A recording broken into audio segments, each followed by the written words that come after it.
ஒரு 25 இயர்ஸ் முன்னாடி என் லைஃப்பில் நடந்த ஒரு விஷயம் தான். நாங்கள் வந்து ஒரு புது ஏரியாவுக்கு வந்து வீடு ஷிஃப்ட் பண்ணி போகிறோம்.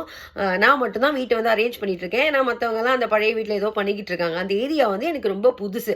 அக்கம் பக்கத்தில் யாருமே தெரியாது, கடை மார்க்கெட் எதுவுமே தெரியாது. ஸோ வேலை செஞ்சுக்கிட்டே இருக்கும்போது திடீர்னு ஒரு தலைவலி மாதிரி ஒரு தலைவலி வந்துச்சு.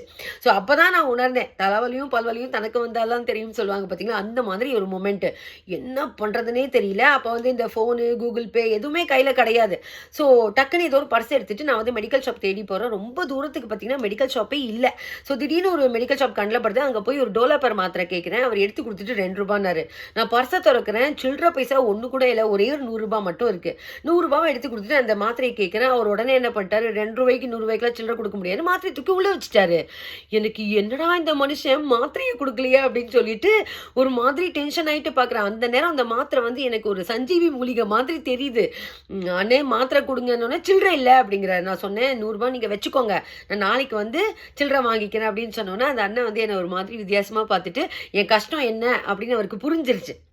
உடனே சரிம்மா அந்த ₹100 நீயே வச்சுக்கோ, நாளைக்கு வந்து ₹2 கொடு அப்படின்னு சொல்லிட்டு மாத்திரையே கொடுத்துட்டாரு. அந்த நேரம் அந்த அண்ணன் வந்து எனக்கு ஒரு தெய்வம் போல தெரிஞ்சாரு. ஸோ அன்னைக்கு நான் வீட்டுக்கு வந்துட்டு அந்த மாத்திரையை போட்டுட்டு தண்ணி குடிச்சு ஒரு 1/2 மணி நேரம் பொறுத்ததுக்கு அப்புறம் தான் கிளியர் ஆனேன்.